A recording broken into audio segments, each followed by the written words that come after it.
Everybody ready? Yeah. Yes, I'm ready. If you guys are ready. All right, we're ready. Hello, everyone. My name is Eli Hero Vincent, and I'm here simply to be a vessel of truth. The Black Caucus movement is a stage stemmed from a relentless pursuit of a systematic oppression of our people and our unwavering mental fortitude and desire to overcome it. We have invited leaders and warriors from all across our community to sit down and discuss the issues that restrict our advancement and put forth tangible yet radical solutions so that we may once again thrive as a people.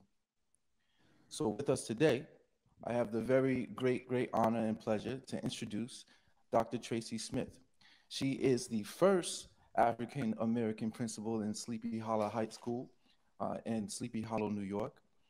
She is the uh, only one that's ever worked there, and also the second, only two of three Black people that work in that whole institution. So it is a great honor and a great pleasure to have her here on the Black Caucus Movement discussion. Thank you, Ms. Tracy. Thank Dr. you for having me here. Also, I have the pleasure of introducing a great, powerful man who, on his platform, has amassed a great following. Thank you to the blessings of God in using him as a tool and a vessel himself. His name is Pastor Elijah the Third, Hello. Elijah Bryant III. Thank you, Mr. Elijah, Pastor Elijah. It's a Yes, pleasure to have you here. thank you. The pleasure is all mine. Thank you both. Absolutely, absolutely. So today's discussion is simply about uh, the entanglement abolition. And what that means is we have a system that's in place that is to be more than rocky at this moment. And no matter who you are or where you come from or what you believe in, this abolition that we are pushing for, that we are moving toward, you seem to have no choice but to be a part of it. We want to discuss how we are moving toward this abolition and how we are taking part in it in a positive way and how we can bring together the people to understand the history of this abolition movement and where is it stemming from. So today, I first want to talk to Pastor, can't mixing you guys up, Dr. Smith, about your experience in the educational system and how what you're working on today. So could you go in a little bit about what you're experiencing today and what you're working on? So currently, I just to give you a little background, I'm at Sleepy Hollow High School, as you said, and my population of the school demographics, we have 7% are African American, and 30% is white, 60% is a Latino community. And right now, we're in a place where not only is it diverse racially, it's also diverse economically speaking. And there's quite the divide amongst the kids. But the one thing that's bringing us all together right now is just the civil unrest that's happening in our world. And I hosted my very first town hall meeting virtually with students this past Friday.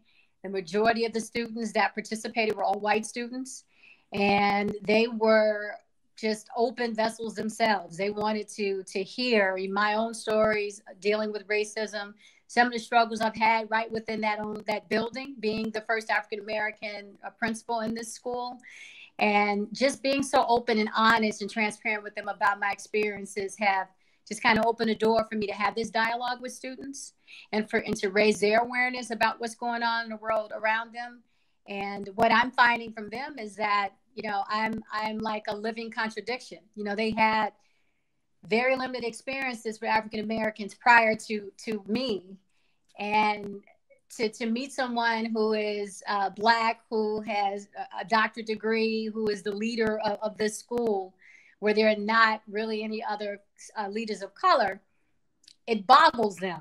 So for them to kind of hear my own experiences with racism, it humbled them in a sense, and it humbled me because it made me see that not everyone that's not of color is against us. There are people who genuinely out there that just have not had any experiences with Black people or people of color, and it's a burden for us to take on, to have to educate and raise awareness. But at the same time, I feel like it's an honor for me to be able to lead the charge on that and begin to change the narrative about what they've been hearing about Black people and what they've come to know about the Black experience.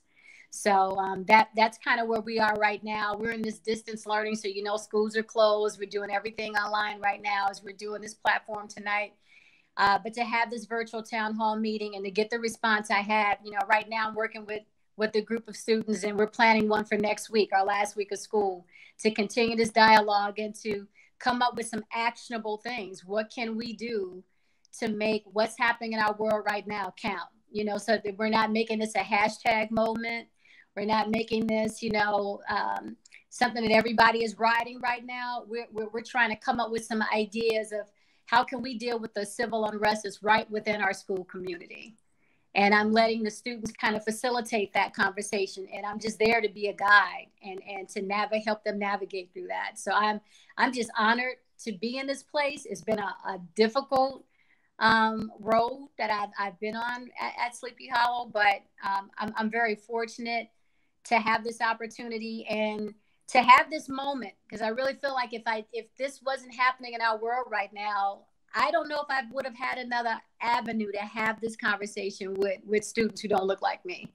So, as a lot of people are wrongly capitalizing off this moment, I'm capitalizing off of this from a standpoint of just educating students and raising awareness and just showing them the truth. And I think it's on us to reveal that. Yeah, for sure. First of all, very inspiring. Thank you very much for standing in that gap, just showing students something different, as you said, and the different is very good in this case. So thank you for that. As far as myself, now it's not going to sound great at that, because dealing with kids and dealing with the youth is just like everything to me. So I'm just like, why didn't you ask me first? But as far as myself, I've had a lot of, I like to think I've had a lot of different lifetimes. Like, I'm 30 years old and I feel like I've had like 4 or 5 different lives.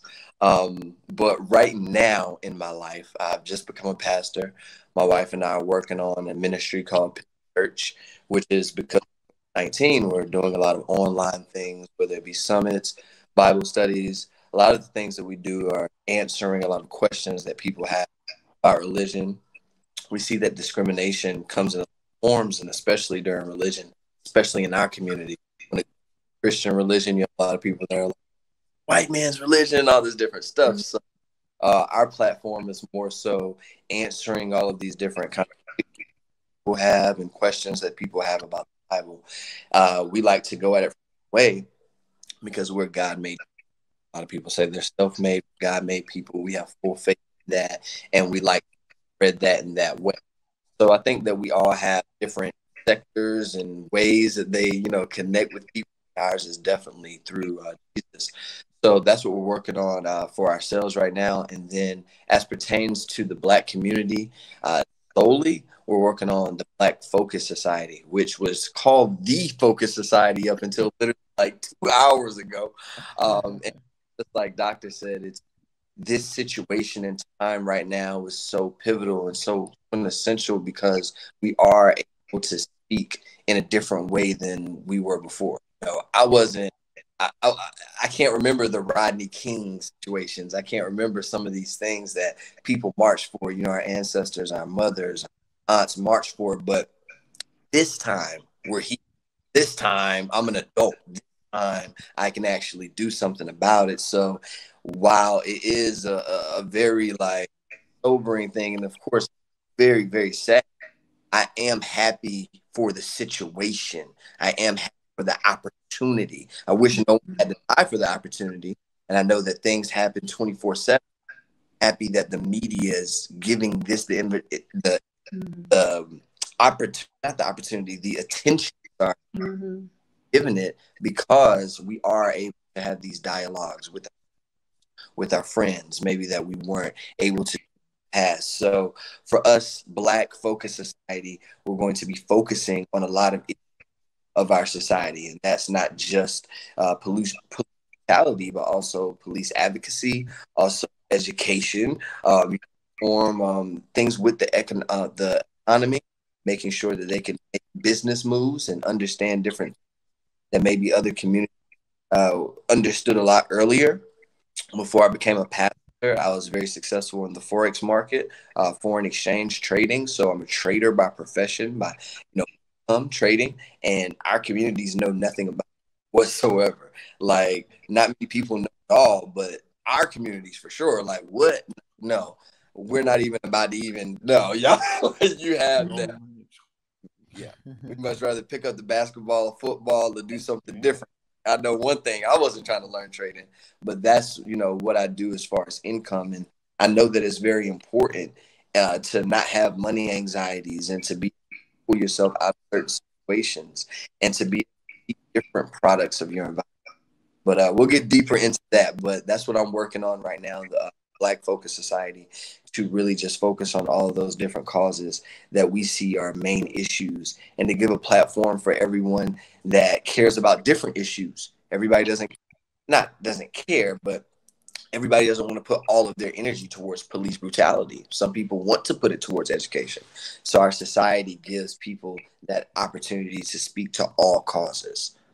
I want to pose a question to the doctor before we really talk about how we are entangled in this abolition and how moving forward the steps that we need to take. I'd like to go back a little bit to our history about how the abolition movement rose, and about how some of these things we're dealing with today is already is why we're happening. So, doctor, I would like to know, how is racism affected in our educational assimilation? How has that been a factor in assimilation, and what does that mean for us today?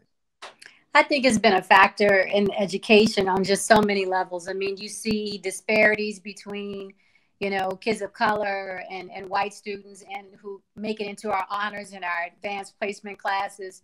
You see disparities in the students who are able to graduate from high school and go on to a university or college versus those who are, going to the military or workforce or a community college. And, I've learned in the 4 years I've been a principal, I've learned not to minimize those pathways, because those are also pathways for students. Everybody's not cut out to go to college. Everybody's not cut out for a university. There's nothing wrong with serving our country in the military. Probably need it more today than ever before. But there is a disparity in the numbers and who chooses those pathways versus those who have to take those pathways, or those who get to go to college or to a university, if that makes sense. You also just see disparities and the students brought this up in our town hall meeting, which was, I thought was interesting, that I had a lot of white students bring up in our conversation that they don't appreciate the history curriculum that we have going on right now. They said, we understand that teachers are teaching to the test, that a lot of the curriculum that we have is all focused around the New York State Regents exams and the AP exams and just standardized testing. And teachers are under pressure to have to teach to these different assessments. But students feel like they're being cheated, that they're not being told the complete history, that, there's certain months in a year, like Black History Month, where they're going to hear about the very same, African Americans that everybody already knows about, the Rosa Parks, the Martin Luther Kings, but no one is really going in on history and really exposing, the ethnicities and history and accomplishments of other ethnic groups, and as I said in the beginning of my conversation, the majority of my students are from the Dominican Republic and from Ecuador.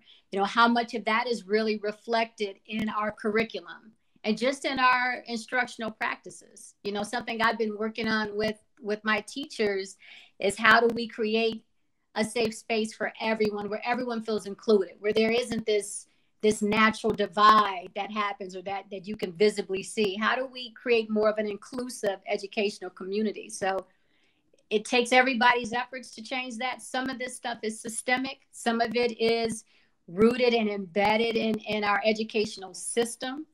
And it's going to take more than some town hall talks and some professional developments to change that. It's frustrating as a principal to feel like your hands are tied and there's only so much that you can do. Well, why is that system so close to only teaching a certain history? Because it speaks to the higher systems that we're teaching from. When you're talking about New York State educational standards that govern our educational curriculum, our policies, all of those things are, you know, I hate to say it, but all of those are rooted in, and I'm trying very carefully. I'm treading very carefully. Hey, this is a safe space. But a lot of that is racist. I mean, the pastor can confirm that. You can confirm that too, Hero, based on, you guys are a lot younger than I am, but you know what the educational system looked like when you were going to school. So imagine, you know, where did that come from? You know, it wasn't just the principal. You know, it came from your state system. It came from, you know, who's governing our curriculum and what we're being taught. It goes back to even the training that teachers get when they become teachers. When you're in college to become an educator, you know, what you're learning is not the whole story, and that's what you're being trained to teach. You're even told that you can't share your religious beliefs or your political beliefs in the classroom.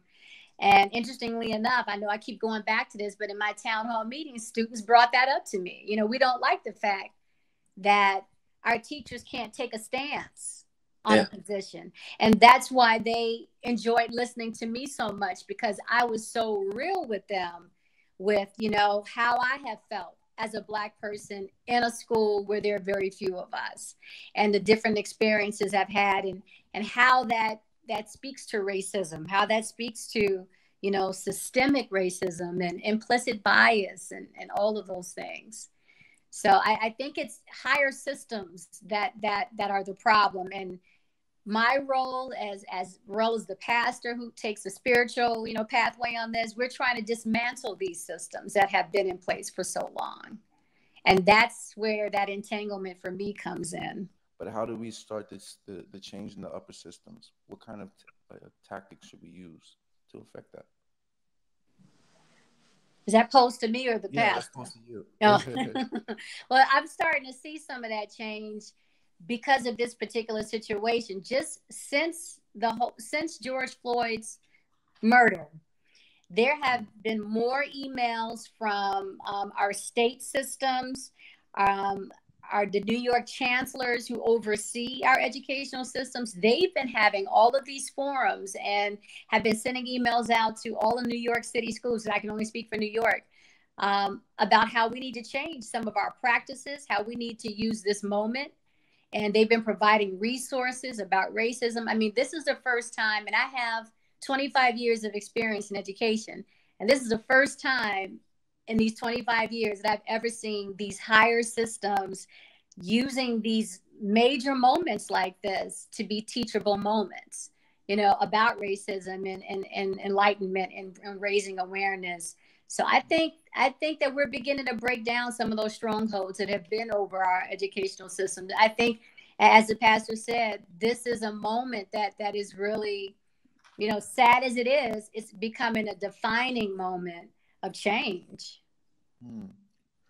It is. I do see a lot of those moments, and I feel like this is an opportunity. Just being on this platform and seeing how such influential people like yourselves have blessed me with your time and your energy, and to a platform that I just started because I knew that we needed something to talk about and discuss these issues that are plaguing us and start building and working towards something. And for you guys as people of influence in my community, who I would admire and look up to offer me that space and that energy to do that, I see that there is a change and there's a call for it. There's a need for it. And so as we're coming together, we see this kind of growth and this progression towards something that's more positive. And so what Pastor would understand when I say this is birthing pains. Oh my God. Birthing. You don't know. Birthing. So it's going to hurt, you know, it's going to hurt, but it's going to provide and birth something very, very beautiful out of it. And Pastor, so with that said, I want to kind of go a little bit spiritual with you. It's a two-part question. A wise woman once said that was on the show, a spiritual revolution has to happen before a physical one has to happen. And so I know that you have a great deal of experience when it comes to being a youth in the South and experiencing racism. How do we pose that revolution, and what was that experience that you had? I mean, the experience that I have with racism is I grew up in the South, like you said, in North Carolina. It was a county called Johnston County. You guys can look it up. Smithfield, North Carolina, had the KKK that sign for the longest time. So I grew up with people that admittedly in Ku Klux Klan. You know, I've had different situations where back in the day when the genocide happened, I was a high school. I was still a senior when all these different injustices were happening. You know, we put together a situation where we were going to wear black, unity of those people. And during that same time, all of the other students, they decided to bring Confederate flags on their trucks. And the same, literally, like it became a mess, right? So from very young, I understood. And it was funny. I just was telling my wife the other day, I can remember coming from a place born in South Carolina where I had never seen a white person. Literally. I remember the first time I ever saw a white person. And I said, "Ma, he yellow." What's not yellow? It was like, he's not yellow, he's white. And I was like, what? Like, I don't get it. And now I'm thinking about it. Like, man, all the music I listened to, I watched on TV, I never saw a person in person that was white. And then we moved to this place that was majority white. I was the minority. And we were in the rough places all of a sudden. And you had white people who were also in those places, and then some people that were on a way higher scale. So I saw racism a lot different than what a lot of people will, because I saw people that looked like me that were in the same place as me, but then I saw them live in the same neighborhoods as the same kids that were driving Bentleys to school. So I experienced racism on the level of the black people that were better as far as financially. They treated you like the N-word too. Treated you like you were nothing too. And then the white people that were on your level financially treated you like you were nothing. And then the white people that were, everybody treated the black person have anything like they were nothing. So racism ran a little deeper for me, because not only was I sitting beside people that I had to make my partner A class, and then they don't do any of the work at all, but they, hey, because your boy can debate. But not only am I sitting beside them, but also having to sit on the bus with a few people that are off neighborhoods, and they treat me just maybe even worse. So racism is definitely multi-leveled for me in those regards of how I grew up. Having to fight, literally ripping down Confederate flags from the trucks those days. So I feel like I've been in this constant back and forth for a very long time. Race, you know, growing up, I was like, I'm gonna date a whole bunch of white girls, make their daddies mad. Like, that was the thing, right? I was like, damn, I like you, but I know your dad's not gonna like this.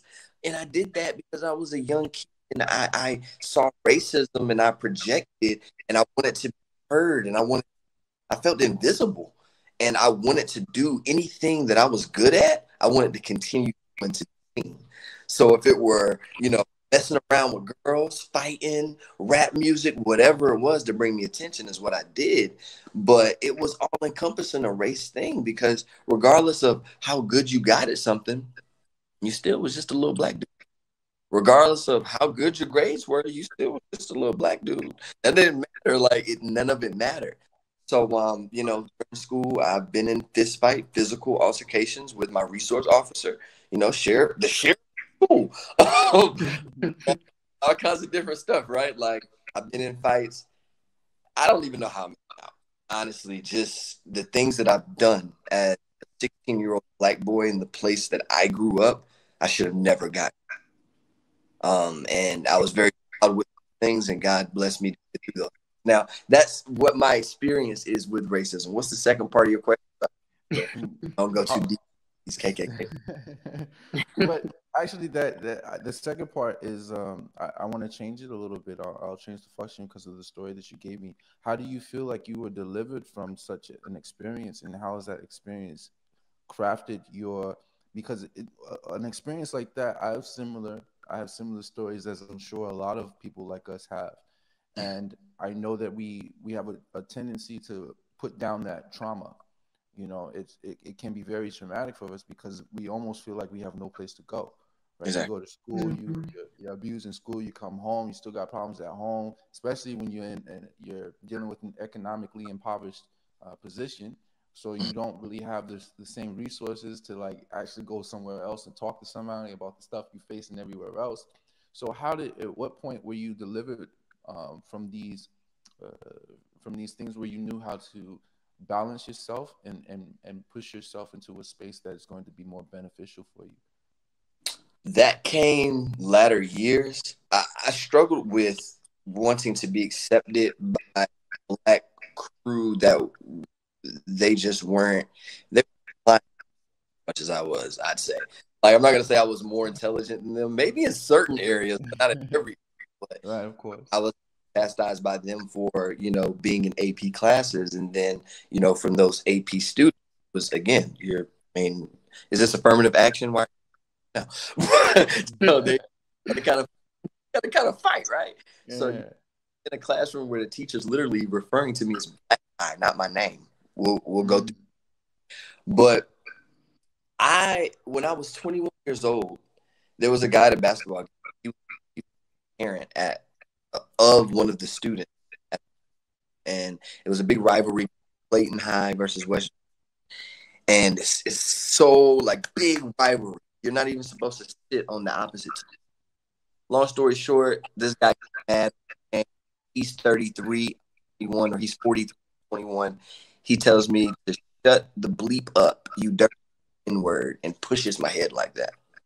And this is in front of a Boy Scout troop. I always about 17 of them.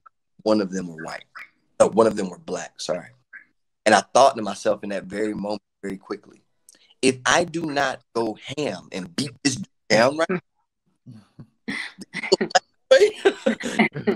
think that it's okay for all of those boys to call this and say this, and they're gonna. It's okay to do so. So I was in an impossible situation, which I had been in a lot of times where I didn't know if I wanted to be accepted by the Black people or the white people. Then I start thinking that the white people like me better because they're hanging out with me. They don't hate on me, but they just weren't hating on me in public. They was calling me the N-word behind closed doors. I had to really figure out that good people are good people and bad people are bad regardless of color. But in that very night, when that dude did that to me, and I thought I hit him twice, but I hit him like 10 times, on the way to jail is when my breakthrough came. But what I'm gonna have to do is, stop reacting so much. Because I don't feel that we'll ever get rid of racism. Because I think that even in the Black society, you have light skin versus dark. You got people saying, you ain't Black enough because you biracial. So I don't think we'll ever get rid of racism. I think that we just need to handle it better. Like my brother always told me, well, if you go to the water park, you're going to get wet. So if you get in a fight, you're going to get okay. I accept that there's going to be racism. I'm just going to roll with these punches. I just need to be able to fight back and have an equal playing field to fight back. So I began to start thinking about, well, God put me in certain situations for a reason.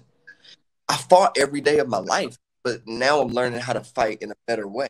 It's one way to just be a street brawler, and then one thing to actually learn how to kickbox and learn how to put that energy in the right things. And now you're not just hands, you're using your knees and elbows and everything. You have to be able to do it. I know these analogies.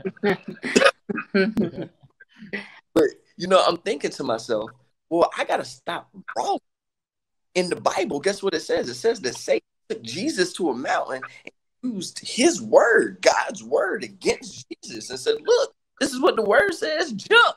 Your father's gonna help you jump. He'll save you, and don't worry about it. Let Jesus heal. No. I can't just allow them to take the words and flip it against me. I'm going to take your law and flip it against you. So instead of me acting the way that you think that I'm going to act, walking up in here with my pants low or be speaking a certain way, I'm going to speak the way that you speak. I'm going to come and use your language up against you, and I'll win because you're right. I don't have to fluster. I don't have to reach. I don't have to have fallacy. I can stick straight to the fact. The facts are, the fact is, I'm a victim. The fact is, a victim doesn't mean that I'm helpless. I'm a victim that continues to persevere. But you got to be able to come at it in your mind of, is this even working? Me fighting, I done beat up people that call me N-word. This not working. I'm still calling you. still going to jail. And then I thought to myself, you know what? I said, guess what? What? Look, my little son trying to get all up in the cameras now. Want to come say hi real quick? Okay, say hi. Hi. What's up, boss? What's your name? Legendary. Legendary? Adorable. What's up, Legend? All right, go back. History?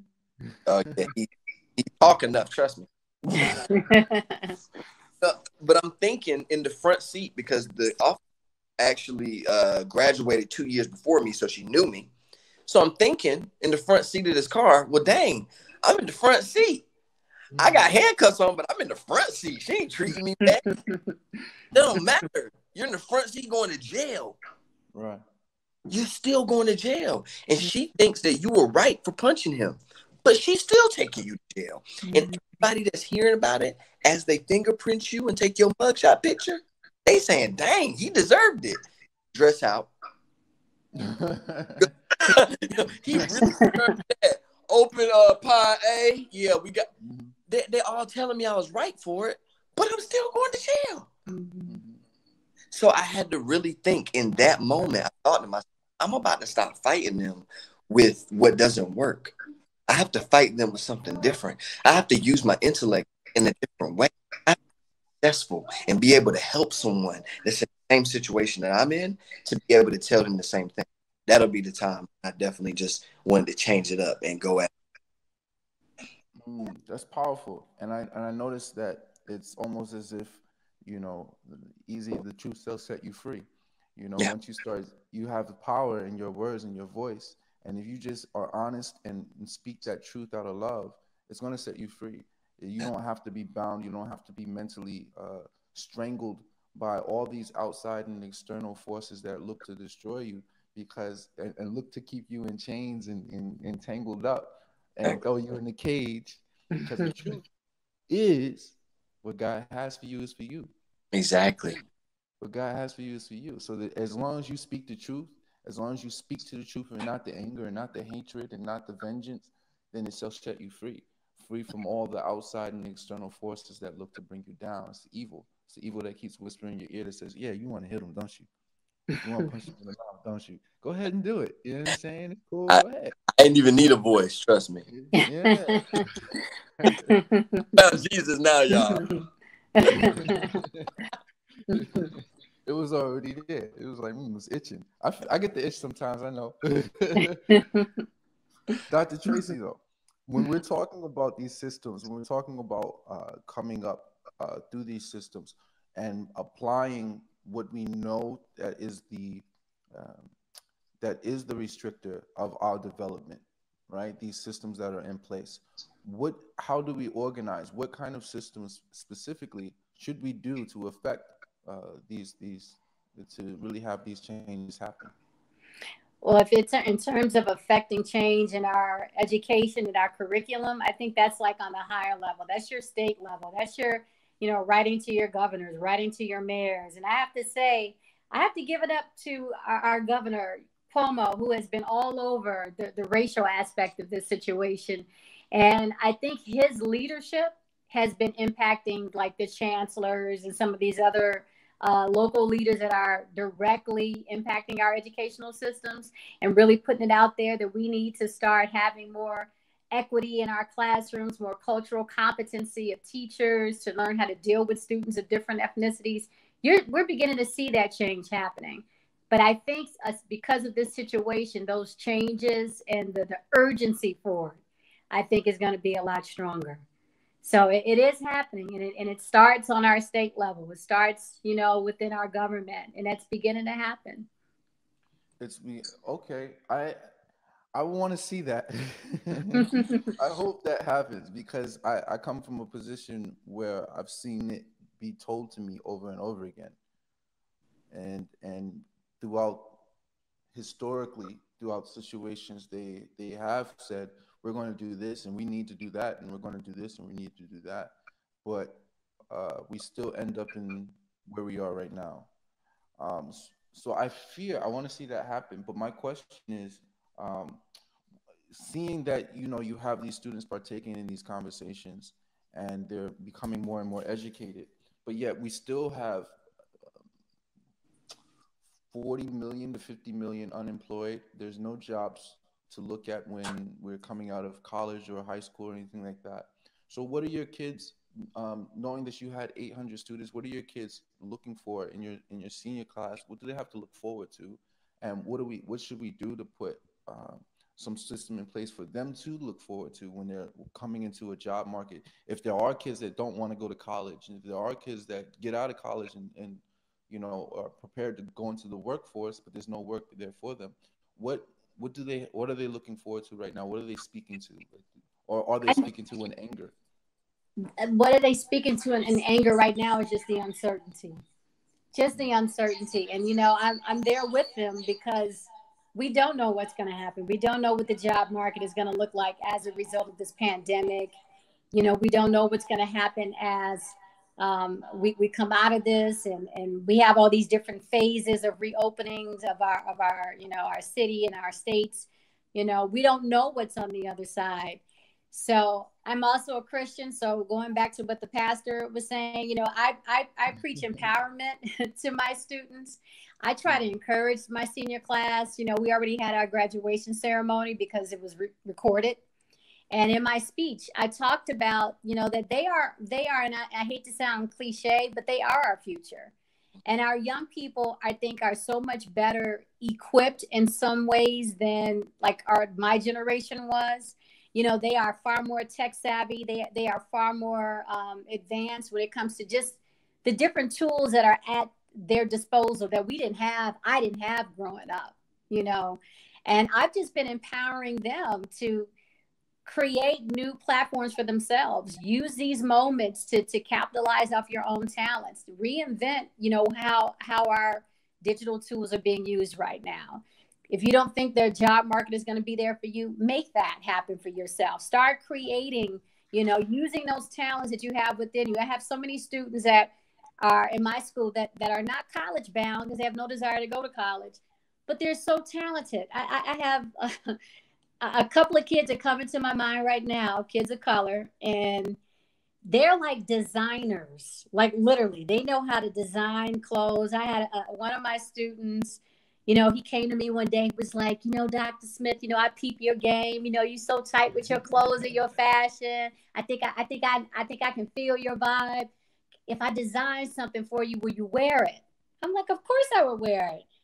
He took some overalls, some blue jean overalls, put it on. Like Cosby Show with one sleeve longer than the other. It wasn't bad though. It wasn't that bad. And he put my name on one leg, and he put his like staple design. He added some other fabric to it. I wore it to school. And I just, I worked it out myself. I wore a blazer, with it, over it. I had my Doc Martens on. And all day long, people were asking me, where'd you get those jeans from? Where'd you get that from? And I could proudly say that, that the student made it, and I had a leadership meeting that day. So I had to go meet with like the superintendent, all the other principals, and they all have on suits and ties and they're dressed up. And I'm sitting there with my blazer and my overall jeans and my Doc Martens.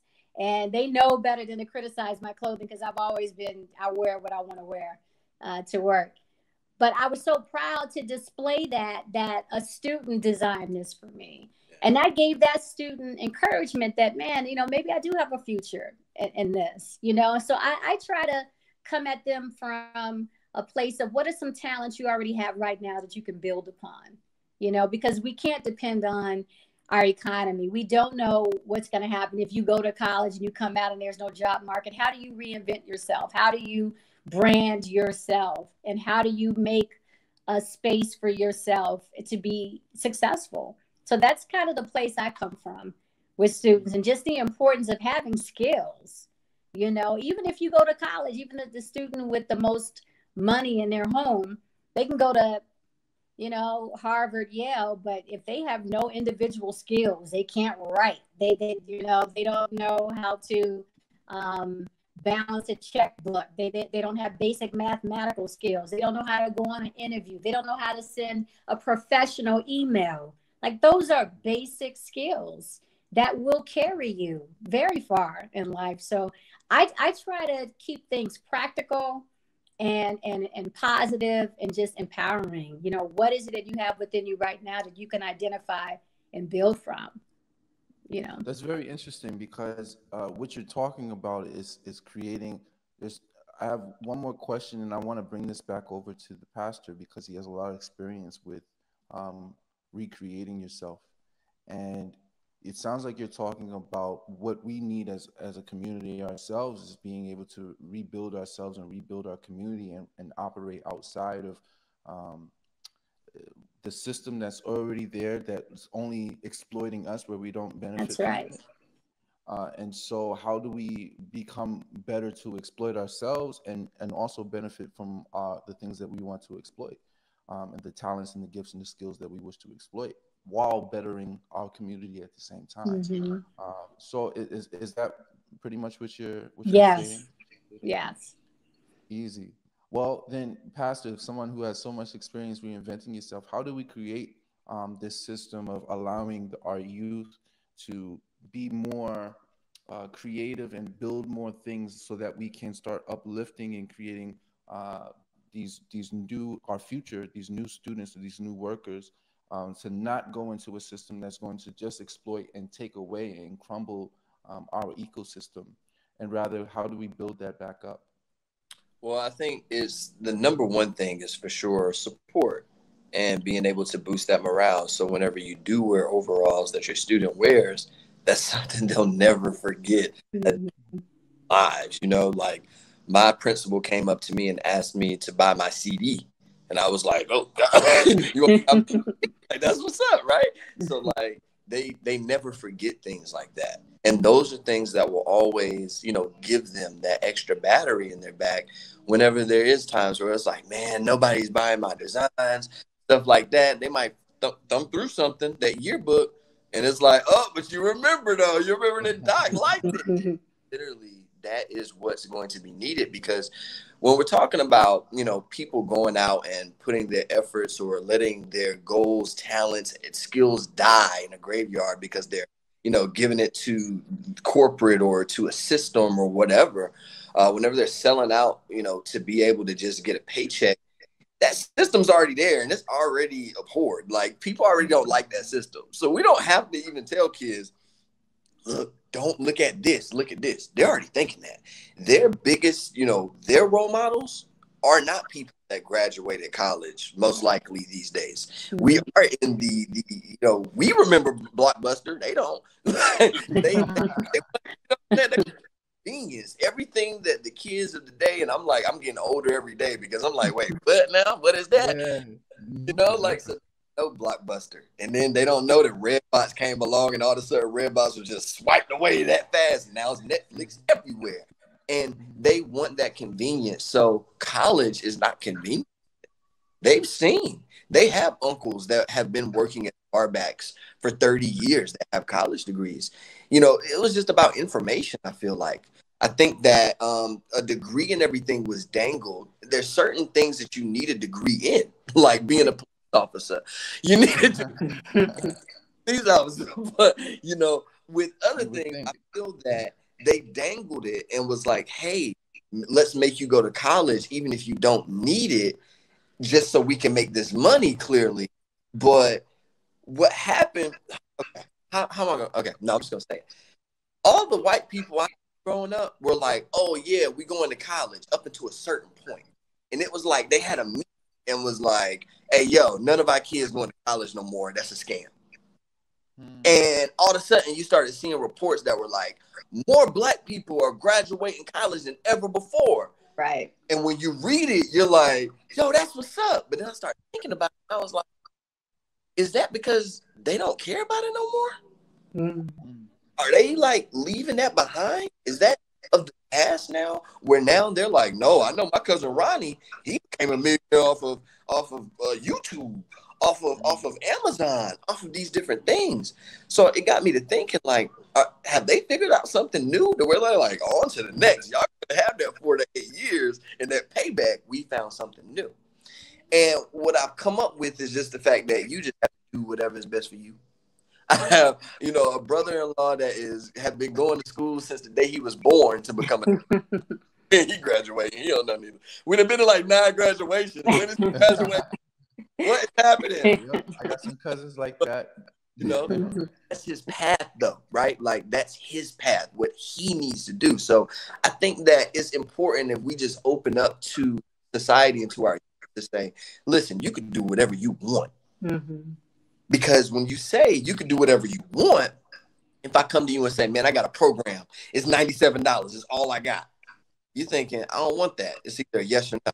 But if I come to you and I say, look, I got 3 programs. One's not 197, one's 197, one's 297. Now you have options, and you as the customer, you're subconsciously thinking that you control the situation. But you don't. You're just giving me whatever money that you decided to give me. I'm happy regardless, right? Oh, Boy Scout knock on your door and he like, hey, can I get $10,000 for my mission trip? No. Hey, can I get $2? Yeah, of course. You just got played. He didn't want that the whole time. He just wanted that $2. So we need to be able to give them the opportunity to decide. A person like myself, I was growing up thinking, oh, I'm going to be a big-time, huge rapper. And then I started liking to debate, and I was like, ooh, I like the power this gives me. I like whenever I open my mouth, they don't know that I knew what ethos, pathos, and logos was. I like when I intentions and fallacies. They don't know that I knew what basic generalization was. I like that. Then I was like, ooh, I want to be the mayor now. Now I want to be president in 2044. And guess what? Some teachers told me, yeah, it's a stretch. Some teachers told me, yeah, you're probably going to be the president. You probably will be the one that ends up crazy enough doing it. So you have to be able to open up. Myself, I went from that to club promoting to, oh snap, I have a chance to be on TV to rap. I want to be a rapper again. To never mind, I want to be a businessman. I got this popping business. Oh man, I learned how to trade. Multi-level market. I jumped around, but if anybody ever would stand in my way, if everybody collapsed on me and said, nah, don't change, just do what you know, stay rapping and that's it, that's a good profession for you, just like Malcolm X's teacher, I'm going to have a ceiling. But if I open up and just say, you whatever it is you want to be, here's what it is, and I'm going to let you choose. You got the college way, and yeah, that's the system, but if that's what you want to choose, who am I to say no to that? Right. Very careful with what we do because we're in a society where our kids, they like to go against the grain. If you say wearing gold is good, they wearing platinum. If you say water is good, Diet Coke is going down. So if you say, yo, the system, we might believe that. But eventually your kids are going to be like, I hate everything Dad say. I'm going with the system. I'm going to rebel instead of, this is your choice. I'm going to lay the facts out. And you're strong enough and you're smart enough to decide what's going to be for you. Because you might need to get your doctor. You might need to become a doctor and lead the youth. Might need to become a doctor and help me with my back problem. God, I need a chiropractor if y'all know one. You might need to become a doctor for whatever you need. So I can't tell you not to do that. I can give you information on what this system does and how it cripples your pockets, though. So then, Doctor, how do we? I've heard, you can be whatever you want. Obviously, as a kid, most of us have heard you can be whatever you want. You can be an astronaut. You can be president one day. And as we get older, for me, I've realized I can do all things through Christ who strengthens me. Right? Amen. I can do that because He's given me the power. He's given me many, many abilities, many, many talents. And as I, just like yourself, Pastor, as I came up, I know what the gifts that I have, but I don't know how to apply it in the world where it's going to make me successful enough to express it to the rest of the world. Right. Mm-hmm. So I was going here. I was doing music here. I was writing for artists. I was acting here. I was doing activism here. I was organizing this and doing that, but not really knowing. I know that God has given me all these abilities and these talents, but how do I apply them? How do I put them there? And how do I build a space and create a space where I can be successful and bring the people around me and make them successful as well? Because I can't do anything on my own and by myself. So as I got older, without the without the confidence and the faith of knowing that I can do all things through Christ, I felt daunted. So I first want to put out, you can do whatever you want to do. It is absolutely possible to do whatever you want to do because God give you that power to do so. And if you put Him first and you let Him lead you and orchestrate your steps, He knows the desires of your heart and He will help you get there. And if you're using those talents and those desires of your heart to better His kingdom, you will get there. Yes. Absolutely, period. Now, I want to take that and say, or ask the doctor, how do we provide a better space so that we can give these children the opportunity to play with whatever they are skilled at, whatever they are gifted at, whatever, to give them a space in the zone to develop those things. So as we get older in our Black community, where we're hit with all this resistance and this oppression and this idea that, yeah, you can do whatever, but you're going to do it with this obstacle that I put in front of you.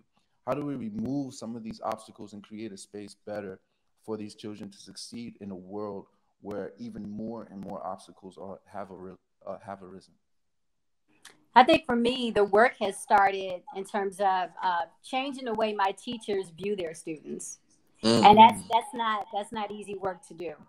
You know, I came in, you know, kind of exposing some of the disparities in the school and in our classes and in our systems within the building.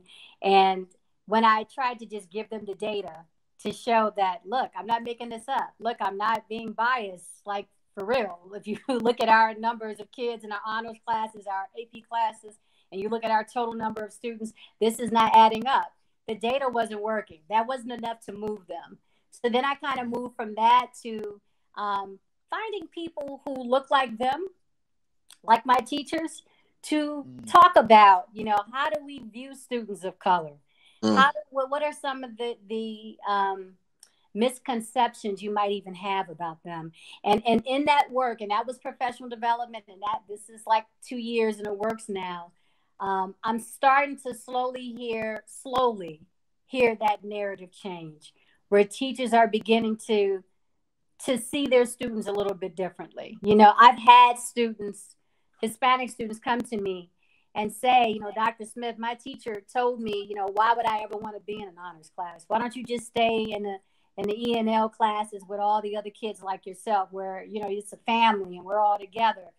And in their minds, those kids were beginning to see themselves as that. They didn't see that there was another space for them, or that they could go farther than what, you know, the lane that was created for them in school.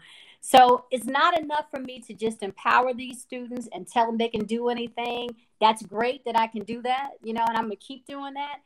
But I started seeing that the teachers have a lot of influence over our students' lives. You know, as the pastor said, he spoke, you know, passionately about some of his past teachers and some of the people that touched him growing up. These kids are the same, you know, so if I'm not affecting how the teachers are viewing the students, which will in turn affect the way in which they're teaching, what they're teaching, you know, the influence that they're having upon them, then we're not going anywhere. You know, because it's not enough to have your leader at the helm saying that you can do all things and you can be great. But because I'm not in all those classrooms, I'm not in all the, you know, the different classes that are happening. But if I can change the way my teachers could see these students and see them all as capable, as being successful, you know, that's a start. You know, because I've had teachers even tell me, you know, why am I wasting my time? You know, these kids don't even speak English. They just got to the country. Why are you trying to put them on a fast track to honors? You're just setting them up for failure. I had a teacher tell me that. I had a guidance counselor tell me, well, now that you're allowing students to go into the honors classes, are we going to have to lower the bar and lower our standards for our honors classes? So statements like that was telling for me. It was saying to me, this is how they view kids and people of color. You know, they don't think that we can do anything. They think of us in very limited terms. If I could change the way they're thinking and the way they're speaking to these students, that's going to go a long way. And this is not easy work. You know, this is not, I wish I had like a magic formula that I could just spray in the air and make people do the right thing. But it's mindset work. You know, you're changing how someone views you, how they see you, which in turn impacts how they teach. Mm-hmm. So that's where I've been working from that angle. So it sounds like there's a need for some sort of teachers' workshops where we can Yes. teach more educational, either the history of racism, inherent racism, and um, how do you say where you have racist rhetoric but you don't know it? Hmm. Um, I don't know the word specifically off the top of my head, but it's something that you keep doing through generation, Hmm. but you don't know that you may have some sort of good intention, but your actions are really hurting and stunting the growth of others and people and children Hmm. specifically. So if you had, is it possible for you in your position to start implementing workshops Oh yeah, like that? that's It what I've is? been doing for the past 2 years. Has been I've been having different speakers come in who talk about implicit bias, who talk Yeah. about cultural competence, and that's speaking to building a teacher's ability or capacity to teach students of different cultures. You know, because you have, just as you have students who have limited experiences with people of color, you have Right. teachers who've got For have sure. limited experiences with people of color. You know, so it sounds very elementary, but you have to teach people how to interact with cultures that are different from theirs. You know, it's work, but it's something that has to be taught. That's part of the education that has to happen. And that's something Mm, as I said, I've been working on for the past 2 years in terms of professional development. And I have to say, I didn't even know until one of my speakers came in this year that New York City has a whole standard, a whole framework by which teachers are supposed to be teaching their classes. It's the New York State framework of culturally responsive teaching. And it's a whole list of to-dos and a whole list of how to create classrooms that are welcoming to kids of all cultures, how to frame your different lessons, no matter if it's a health lesson, if it's a math class, if it's an English class. How do you frame those lessons in ways um, that all of your students could relate to? You know, when I was growing up, it was the big thing was how the SATs were biased against kids of color because they would ask certain mathematical questions that an average black kid wouldn't have any understanding of. You Mm-hmm. know, so now we progressed, you know, to looking at our larger systems in our educational system that is not reflective of all cultures and changing it from that standpoint. So New York State standards are there. The question though, and the problem is that a lot of schools are not enforcing that. They're mm, not they're not mandating that their teachers get training. It's not enough to just print out that PDF and give it to your teachers. You have to have someone that can walk them through it, talk them through that, and along with that, talk about implicit bias, talk about systemic racism, and how that's played a role in our cultural frameworks and our curriculums. You know, so mm, it's twofold work. You know, it's not just, you know, here's the curriculum and it should be reflective of all cultures. It's also, let me unpack some of your own biases that you have about people of color and changing the way that, as I said, the way they see students of color. mm. So I hear it, there's a need for two things.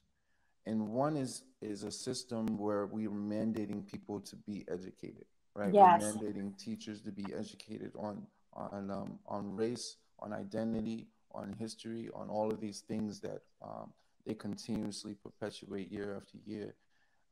And we need to streamline that across the board of schools Mm-hmm. that are within, you know, these black communities, or the lack thereof of when you have a Sleepy Hollow where the population is 7% in the school, and be able to mandate, okay, you have a black population, period. It's not zero, so you need to be Right. educated, period. You know, you have kids coming in your school. We want equality. We want to be able Mm-hmm. to have equity, and in order That's for right. that to happen, you have to be educated that these are people too, and not just some aliens coming from a different place. Exactly. Because they don't understand anything that you've done in your life. Instead, we need to try to create some system um, of equal learning. Which brings me back to you, Pastor, and your movement that you're working on with the Black Focus. Is that what you're pushing toward when it comes to education, when it comes to organizing in the community? Yes, 100%. Tutoring from people that are educators in the community and even outside.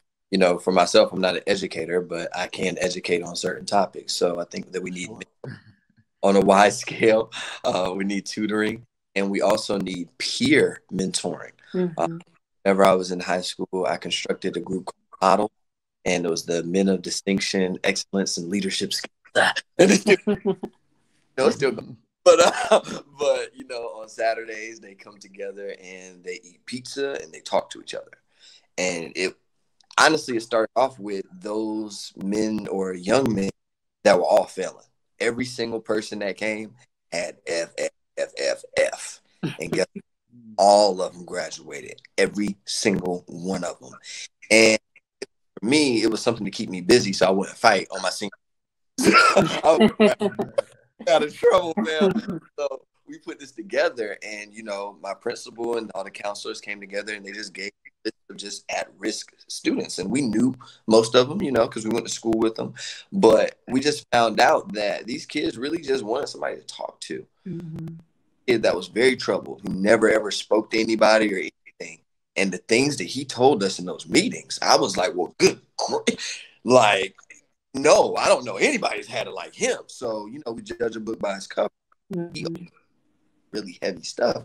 And I think that it's important for us to be able to give platforms for them to be able to vent, not just teach them things, because you can have the smartest kid in the world and they can understand what you're saying, but something's in the back of their mind. You know what I mean? Like, I've had some crazy things happen to me. So when I'm 7 years old, yeah, I'm a pretty intelligent cookie, but I got home that's blocking that. And sometimes whenever, especially with older kids, you give them a chance to speak to other kids that won't judge them, then they will be able to vent on those topics. So I think it's very important, the work, and especially how the doctor says, the vibes that people give off. I could tell a mile away when my math teacher, Mr. Luke, did not like me. I could tell that before he ever said anything to me. And he told me I was never going to amount to nothing at all. And that he would see my mug shots. He did see my mug shot, but that won't stop. He saw me. He was like, he was right about that, but that won't revelation, baby. That won't the end. So, you know, at the end of the day, you have to put these together. And just like what's being said, like how the doc says, we don't have a magic wand. I think that everybody is focused on how are we going to fix this in a year? We can't fix this in a year. This is something that's been going on for 400 years. We're at a very big deficit here. We cannot fix this quickly. Everybody wants to be the next Martin Luther King. Listen, it doesn't matter, fam. Like, what are we doing? What action are we taking for your daughters, my sons, all of our nephews and nieces to really be able to thrive later? Because that's all that really matters. Right. So I think that more and more people are going to have to take up their cross and they're going to have to start spending time. We're going to have to be able to be open to tell people, look, I don't care what you can do. If you want to come out here and serve water, we need your help. If you got 40 minutes in today, please come over because we need a couple more black males that are in your position just to come and say hi. Everybody needs to be able to know that you don't have to be the next dang on Rosa Parks, but we need something from you. Just something. If everybody can give us 2%, we're going to be a lot better off. And we're not going to have everybody getting all burnt out. If I'm Doc, God, dang, like y'all finally listening? I told you. I'm not saying this for my health, yo. Like, come on, people. Like, these people want you to stop speaking in the way that you're speaking and be like, hey, yo, listen. So check this out. We out here hurting. We out here starving. No, everybody give us 2%. Everybody's give us 3%. Whatever you can give us and whatever lend is the way that we're going to be able to come together, and especially on things with education and tutoring. We're going to need everybody to put their in it whatever way that we can. I want to be able to, I want to, what I've seen through this whole discussion is things that we can, as a team, work together on building and creating this space for. And it seems like you guys have already started on the right track. But if we can pull our resources together and pull our efforts together, we can create something and build something that's very, very powerful and very, very strong and structured. And I think that with the focus, the Black Focus movement and Black Caucus movement and Sleepy Hollow schools and the principals and the doctors that are already implementing some of these stages of growth, we could put together and organize a system where we can start applying it in our schools so that we not only we're affecting the white community as well, or the Caucasian community as well, by changing their viewpoints on how they see us and how they view us. But we're also giving our Black students and our young minorities an opportunity to see that structure change, and also feel like they do have a future and they do have a space. Because I think a lot of the anger where you see in the young people that are burning down the buildings and looting and this and that, so they really don't see a future. You know, even for myself, I'm 30 as well, and when I was coming out of school, I didn't that time in '08, I didn't see a whole lot of promise. And here I am, you know, 10 12 years later, and boom, it all explodes. Yeah. And I was like, see, I told y'all, we got to get it together. We got to get it together. And so I want to be able to pull these voices together and pull these works and these efforts together so that we can work autonomously, but we also work together. The autonomous work that we do comes to the benefit of us all. Mm-hmm. You know what I mean? So if we can continue to talk about the solutions, we can do this off of the call, because I actually do have some questions for you guys, and from the people who are watching. And I wanted to get into that. First question is for you, Doctor. But what is your viewpoint on the curriculum that they teach in school relates to Black history and racism? And how is the K-12 structure inhibiting that? I can go off on so many tangents on that, so I'm gonna try to be real focused and specific, because it's like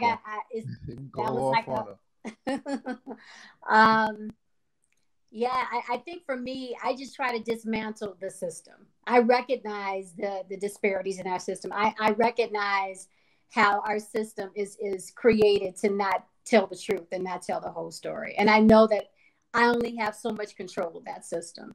But what I can control to some degree is what I'm enforcing and what the training that I'm giving my teachers in my building to focus on. And what I can say is that I have had these conversations with my superintendent over these 4 years that I've been in this district. And from those conversations, he's created this equity team where you have parents, you have staff members, you have students who have been coming together and having conversations like this, you know, and I think that's a step in the right direction. It's, you know, like the pastor said, you know, it doesn't solve the problem. It doesn't change things overnight, but at least the conversations are being had. So to try to go back to that question, I try to dismantle the system as much as I possibly can in terms of the education and the curriculum. And there are constraints, though. There are constraints beyond my control. When it comes down to standardized testing, those are state assessments. You know, I have a responsibility to have, you know, to give these assessments every year. Students need them. It's part of their graduation requirements. So I know that our teachers are teaching to that test. And there's nothing that I can really do about that. But I can help enhance their lessons and enhance the other things that they're teaching by giving them this cultural framework that I spoke about, by giving them training and how to use that and having more of that dialogue and providing this ongoing professional development so that they're not just focusing on this biased, you know, curriculum. We are enhancing it. Would petitioning, what would affect this testing process that we know is not a good assessment? I don't know. I don't know if petitioning is going to be strong enough to change that. But I think one thing is for sure, you know, with COVID happening, the New York State Regents exams were canceled. this year. And so a lot of students are kind of given a pass this year. This is the first time in history where these students did not have to take a test to graduate. You know, so a lot of the students who, you know, had failed were failing that particular class and they needed that test to graduate. They don't need it now. Wow. You know, so I think once the dust settles and the data collection starts and our state assembly people start to look at, you know, students who have graduated and what they've gone on to do without those assessments, I think that's going to be very telling about whether or not those assessments are really that important and that integral to them graduating from high school. So I don't think petitioning is strong enough, but I think this, like I said, capitalizing on this moment, not just the racial tension, but the pandemic and how that's impacting businesses, how that's impacting our school system. We had to go to distance learning, and that's like never been done. You know, going from for traditional teaching to online learning, you know, all of our systems are going to change after this. I don't know what it's going to look like, but I have hope that it's going to be for the best. I do. I want to come back to that as well. Pastor, I have a question for you. How do we put more people of color in positions where they significantly influence the curriculum? More people of color are going to have to start running for these positions and doing so very seriously. There are a lot of people in every single state that could easily have won mayor or governor or councilman that aren't running. There are, how many celebrities can you think off the top of your head? You're like, I wish they would run. Even if you don't even know their policies and their stance, you're like, that would be kind of cool if they ran. There are people, like a lot of us know a lot of people that are sitting on their hands when they have potential. Whether it be they're running for an office and could actually win, but they're, you know, I got my life, I'm successful, I got my wife, it's all good. Like, they are content, but we need them. Our communities need them, whether they be white or black. We need people that are going to stand up for truth. So I think that if you're talking about putting people in positions of power, people first have to want those positions of power. If the doctor's like, yo, I'm not trying to be principal, you're not going to make a principal. So we have to have more people stand up as leaders to say, I will take that. We have to have people stand up that are serious, because let's just face it, our people don't take our people serious until they show that they are serious. It's kind of like, oh, wait, no, you're super serious. Okay, cool. Or is you kind of like one of those? So we even have the joke, right? CP time. Like, we all know it's just stupid. So we have to be able to take up leadership and be able to be just out there. We have to be extreme. I have to see the how Kanye West believes in something, and you gonna know he believe in it. That's what everybody has to do. So that's what I think is really gonna take. You have people that want to follow something, but there's no organization. You have people that want to do something. I know people left and right that want to take their kids to protest, but they're afraid they're going to get gassed and have rubber bullets shot at them. So they need an organizer. They need organization and leaders that are going to say, we're going to do it this way. Let's show up in this way. Let's show up at this council meeting, or let's show up at this government building, and let's make sure there is no looting, or, you know, whatever it be, roundtable discussion, whatever. We need more leaders that have these expansive ideas to actually have their heard with those and actually voice those opinions to give people the platform. I did want to make a quick comment on what you guys are talking about with being a Black student and being able to change things for Black students. I just thought the fact of, I'm always taught in school, stop, drop, and but I ain't never been on fire. I'm trying to think. And I can only remember one kid whose house burned down in school. That wasn't really much of a threat. But you know how many people I know has been shot by cops? Mm-hmm. So you're teaching me something that, I mean, this is tornado drills. I understand. A tornado may come. School shooting, you're teaching me how to run as it. I understand. So why aren't you teaching me that I need to do certain things as a Black male? It's different for me. It's different for me than it is for everybody else. So why am I not? I'm learning to stop, drop, and roll, but I'm not learning what my rights are. Do we know what our Miranda rights are? If I call my nephew right now and say, hey, what are your Miranda rights? He's going to be like, who's Miranda? I don't know her. Oh, I swear. I don't know no Miranda. What she tell you? I've been. Don't even know our rights. Everybody out here fighting for rights. We got our rights. They can't even tell you our 5 civil rights that we fighting for. So we got to educate people, and we have to let them know, listen, I'm a black male. I'd much rather know what my rights are left and right than know what to stop, drop, and roll, because that's real survival for me.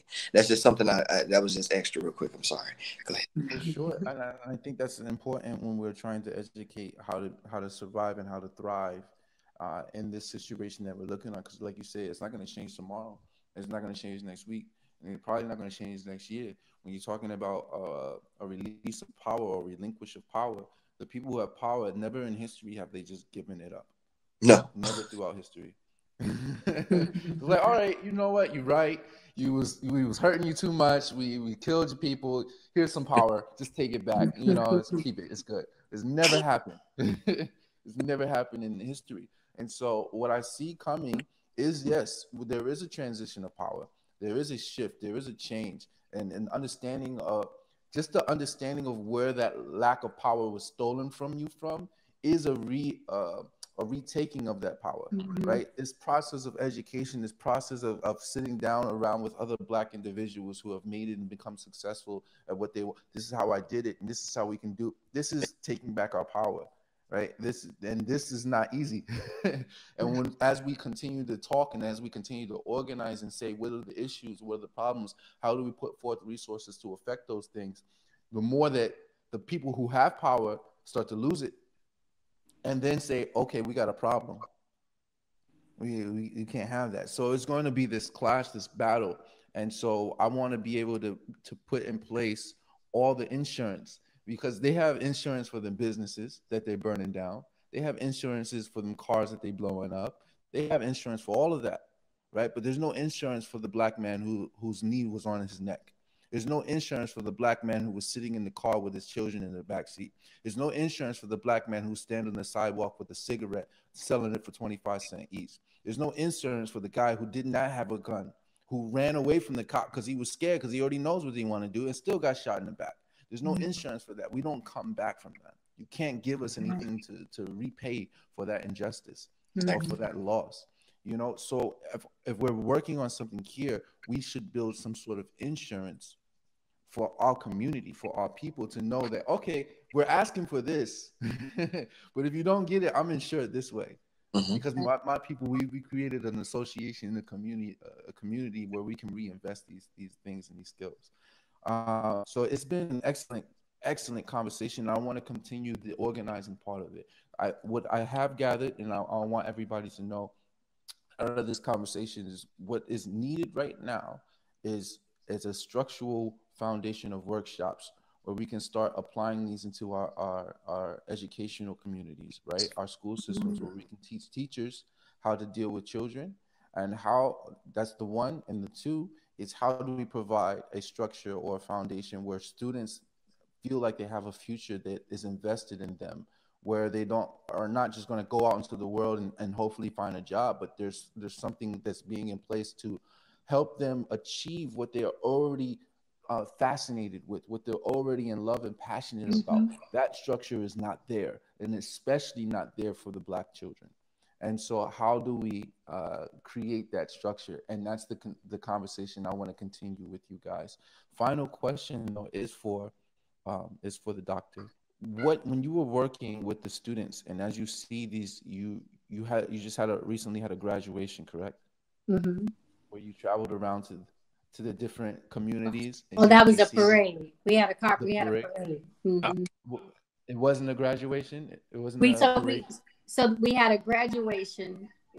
That was a virtual graduation. We recorded it on our football field. So that was like, I gave my speech, the valedictorian, salutatorian gave their speeches, that kind of thing. And then we announced their names.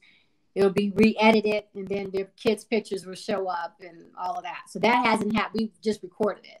And then last week we did a car parade where 53 members of my staff, we've all gotten our cars, and we drove around the entire neighborhood of our school district. And that was for all of our students. That was just to say, hey, what's up? We love you guys. We miss you type of a parade.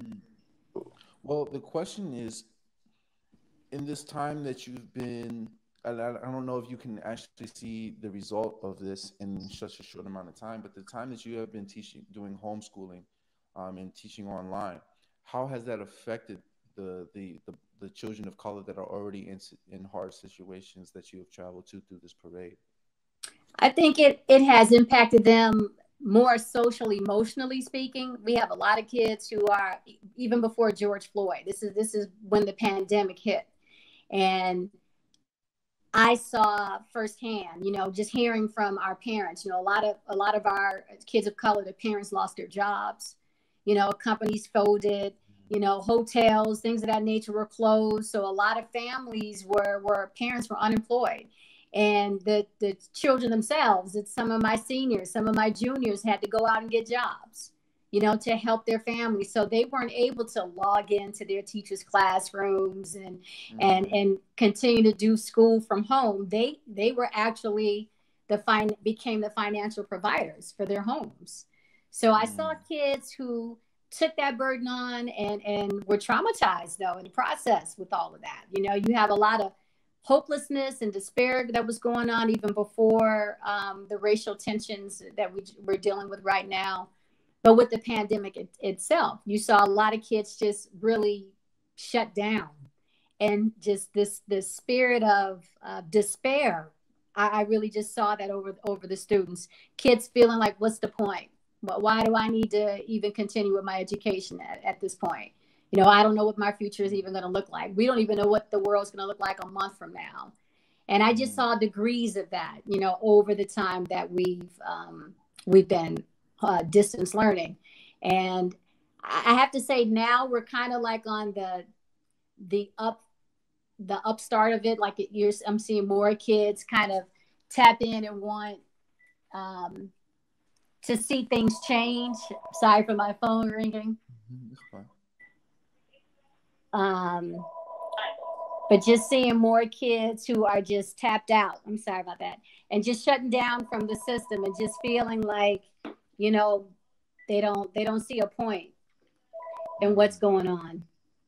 So my task for me and for my staff when we come back to school is really increasing our social emotional support for students, kids who are now traumatized by the social and civil unrest, the pandemic, unemployment that has come as a result of that. Students who've now had to change what their post high school plans were going to be. Some kids were set to go off to college. Some students were set to go off just to community college. That has even changed now. And now they've got to stay home and help provide for their families. So it's going to be a lot of emotional support that students are going to need to get them back on their feet and just back in the right headspace. And that's something I've been working with my clinical staff over the 3 months that we've been closed, really reaching out to families, reaching out to students, staying in touch with them. I know at the beginning of the pandemic, we had created what we called a missing in action list. And these were kids who have just checked out completely. Teachers had no track of what was going on. They were calling the homes. They weren't getting any type of responses. They would email the kids. They would get no responses. We did make a couple of home visits to families to see, if the families are okay. And we've had a lot of kids who were impacted by COVID. A family member was ill and got the illness. So we have our work cut out for us. Come fall, and even at this point, we don't even know what fall is going to look like. Yeah, well, yeah, we don't, and it's just the work that we do here. We really don't know what tomorrow's going to look like ever. And to me, we're in a situation where the veil has been lifted, right? Mm-hmm. You've never had any type of certainty. Right. It's never been there. True. Mm-hmm. Now we're in a place where people are more aware of that. And so all this confusion, I thrive in this moment because I always knew today is an adventure. Tomorrow's an adventure. The next day is an adventure. I'm going to wake up in the morning and say, God, lead my steps, because I don't know where I'm going to be. Right. Exactly. And so now it's just about what actions do we take on this adventure to make sure that we can have something behind us in place where the people who taking those steps right after us can say, oh, see the map. Oh, he did this. So now I can go through this path and because it's been cleared for me already. And so I think that's the moment that we're living in. It's always been uncertain, but now the veil has been lifted that everybody now realizes it. And so finally, as one last question: is there any books that you guys recommend for anti-racism and to educate ourselves on what's happening right now as far as the social movements that are going on? There's a book that I want to share with my staff. I'm like nervous to share with them, but I want to do a whole faculty read on white fragility. And I don't know if you're familiar with that book. The author's name escapes me right now, but that's the most recent book that I read about white fragility, and it's really just about white people, and not just white privilege, but it's about them recognizing their role in racism, whether it was intentional or not, and just recognizing that people of color are not invisible, and that even as much as they want to try to make you feel invisible, that they aren't, and that there's a role that they have to play in that. And it first comes not just going through equity training or tolerance, which I hate that word, training, but really learning and recognizing within themselves, what are some of my own biases that I've had about people who don't look like me or who didn't come from my background or my neighborhood. So that particular work really goes in on that for white people. So I would highly recommend that. Okay. Pastor? It's actually a movie. I don't know if it is a book. It could be a book, but I really would tell people to watch the movie, even if it is, just because the movie is just so graphic that it just hits you a different way. And it's called American History X. And I like that movie because it shows a different side. The main character, the leader of the skinheads in a certain faction in California, he's like second in command of like the Venice Beach skinheads. And it shows you like why he developed his hate for Black people.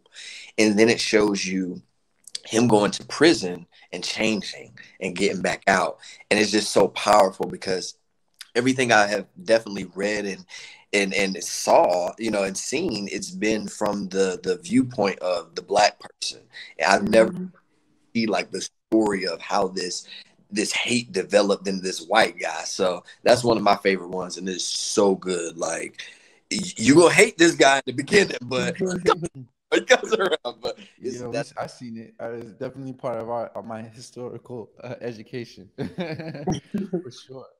I really want to thank you guys for joining me on this discussion today. It's been awesome and magnificent to have you. I want to let you or allow you to go ahead and tell me, the audience and everybody who's watching, how they can get in touch with you or your foundation or your work, and how they can donate or be involved in what way. Well, first of all, I want to thank you, Hero, for just giving us this platform and allowing us to participate in this very important conversation. I'm so humbled by it. I appreciate it. As I said before, anyone wants to email me with any questions or just a word of support, I'm at tsmith1275@hotmail.com. I'm not on any of the Instagrams or any of that. As I said, I'm very old school. And as a principal, you kind of have to be under the radar with all of the social media thing. But I'm open to email, definitely. Absolutely. We'll put that in the description. All right. Thank you. Absolutely. In the same, definitely thank you for having us, Hero. Thank you, Doc, for being a fantastic co-guest. It's been and you as well. Yes, thank you. Thank you to even you. I think this is like your audio engineer back there, like handling everything on the boards and stuff with making that possible. For myself, you can find me on Facebook, Elijah Bryant III. Elijah like the Bible, Bryant like Kobe. 3 eyes for the Black Focus Society is on Facebook as well. The group, you can come in there even if you want to give 3 minutes a day to go like post. We love you. Thank you for that. Email is elijah@blackfocussociety.com. And my Instagram is Elijah_Bryant_3. So definitely contact me. Any debates you got about religion, politics, that I'm with all the smoke. Please let me know. Any types of anything that's going on. I want to keep a pulse on the different things that's going on different communities, because I'm in Los Angeles. I don't know what's going on in Illinois, and the things that we are building with Black Focus Society. We are one of the chapters in every state. They just passed a law in Illinois that makes a felony to actually film police officers, and we wouldn't know that people in Illinois. So definitely just contact me with any type of anything to keep my finger on the pulse of what's going on. So thank you. Awesome. Thank you, everybody, for joining us. And thank you to the team who has put this discussion together. I really appreciate everyone's help and everyone's work. It's been an absolute blessing for everybody who's given this movement their energy to make it succeed and progress. It's been an absolute blessing, and I'm really thankful and really appreciative of it all. If you'd like to donate, you can see our Patreon on the website in the description below. Just a small monthly donation will help us get the resources that we need to continue to provide for the things that we discuss here. As I said before, we're going to sit and talk a little bit more about organizing something to help the schools and the children. So we thank everybody for tuning in. We hope that you have a blessed day, and thank you for tuning into the Black Caucus movement. Let's work together to make something better.